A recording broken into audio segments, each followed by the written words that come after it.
Pernah di Timur Tengah, teman-teman sekalian, ada seorang anak, kata orang nakal. Kalau kami mengatakan tidak ada anak yang nakal, yang ada orang tua yang kurang sabar dalam mendidik. Yang hebat anak itu, aktifnya luar biasa. Permainannya di mana-mana, semua dipakai mainan. Ibunya satu kali masak, karena suaminya mau kedatangan tamu. Begitu masak, sudah bagus, siap dihidangkan. Tiba-tiba anaknya datang, bawa mainannya pasir, teriak-teriak, umi, umi, umi, umi, ibu, ibu, ibu, ibu, ditaburkan pasirnya di makanan yang sudah jadi itu. Beng. Kisah nyata, bukan rekayasa. Pertanyaan saya, ibu, kalau suami kedatangan tamu, ibu masak tuh. Tamu udah mau datang, masakan sudah jadi. Anak ibu datang yang 5 tahun, Masya Allah, yang disayang-sayang itu bawa pasir, mama, siram semua masakan. Pertanyaan saya, bagaimana respon ibu pada saat itu? Tuh. Kalau ibu nggak tahu konsep ini, wah, pasti nggak enak nih. Kamu ya, anak siapa sih? Oh, anak siapa? Dia yang ngandung, dia yang nyusuin. Tanya anak siapa? Pergi kamu dari sini. Oh, pergi. Coba lihat, apa yang dikatakan oleh ibu yang ini? Dalam keadaan emosinya meluap, diarahkan kepada doa. Anta idhab ilal haram takun imaman fi. Kamu ini pergi kamu ke Masjidil Haram sana, jadi imam di sana. Anak kecil datang bawa pasir, nyiram masakan ibunya yang sudah jadi, meluap perasaan di ibunya. Kata ibunya, dia paham rumus ini. Pergi ke Masjidil Haram jadi imam ya. Allahu Akbar. Dia tahu makanan bisa diganti, tapi anak gak ada yang bisa diganti. Awas, hati-hati. Awas para ayah juga, awas. Ibu, jangan karena main WA kemudian anak rewel, tiba-tiba Anda menjewer anaknya. Yang dibanting tuh WA-nya. Jangan WA anak ambil, jangan WA Anda ambil anak di WO.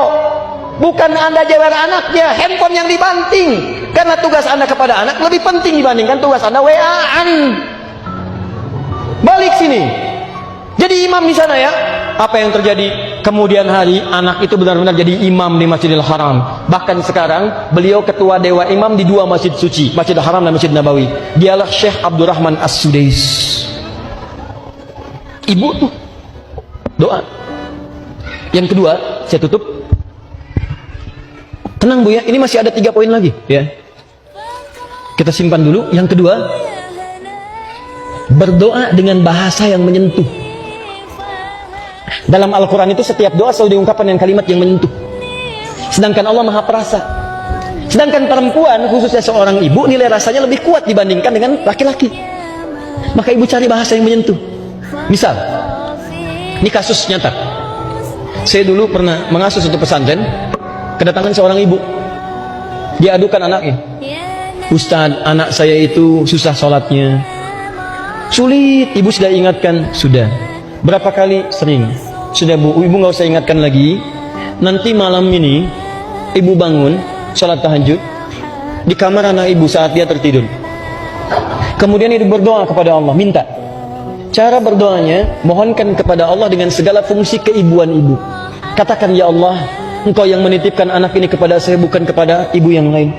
Engkau yang jadikan ia, ya Allah, dikandung dalam rahimku, bukan di rahim perempuan lain. Engkau yang telah tetapkan ia, ya Allah, disusui olehku, bukan oleh ibu yang lain.